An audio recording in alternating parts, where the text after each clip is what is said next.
what do you think it's a tough one, what do you think the sort of general state of happiness is, say, across the world, in that, we can look at, we constantly complain about everything, and yes, just in the 6 years that I've lived in Los Angeles, are there way more homeless people here? Absolutely.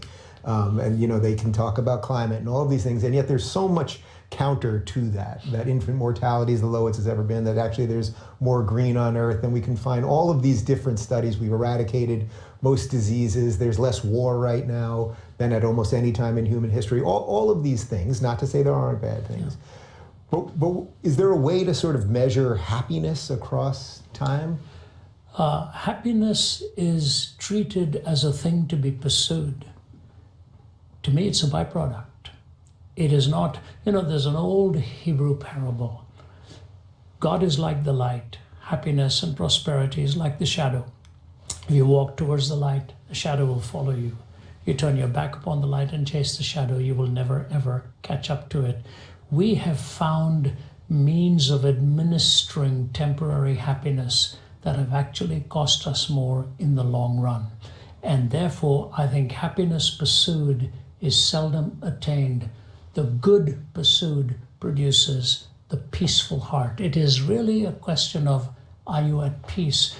Thomas Merton used to say, man is not at peace with his fellow man because he's not at peace with himself. He's not at peace with himself because he's not at peace with God. So let me take that middle part.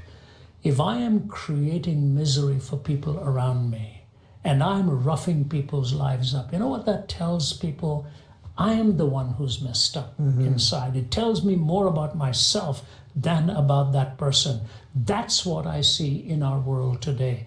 People are distributing curses and displeasure because they themselves have no peace within their own heart. If I'm at peace in my heart, David, I'm not going to be coming and taking you out to spread some kind of unhappiness or whatever. You'll see the overflow. We've got to get to what it really matters, and that begins with our children. If we can impart to our children a peaceful heart, a good and a decent heart. Think of what is, for example, a few weeks ago I was speaking at our own institute in Atlanta, okay? And I just had surgery 2 days before that, so I was very uncomfortable, and I'd come off an intubation. My voice was still raspy. But there was a lineup of people who wanted to say hello. And I knew I couldn't stay any longer. I'd already been on my feet for so long. So I looked down the line and I saw a young boy. And he looked very disconsolate. So I just waved him over. I said, I'm leaving soon, but you look like a troubled man. What's going on? Can I help you? He said, Mrs. Zacharias, I'm 13 years old. In 11 days, I'll be 14. And in 11 days, I have to go to court and choose between my father and my mother. Wow.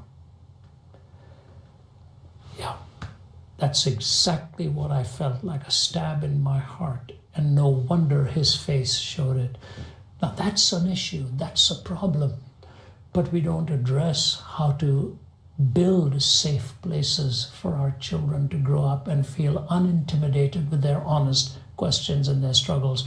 But if you're falling apart in your own relationships, how do you impart it to the children? So I just say, if we have nothing to give from within the peace in our own heart, we are only distributing more displeasure and unhappiness. Unhappiness is also not gained. It's a symptom of what is going on inside the person's life.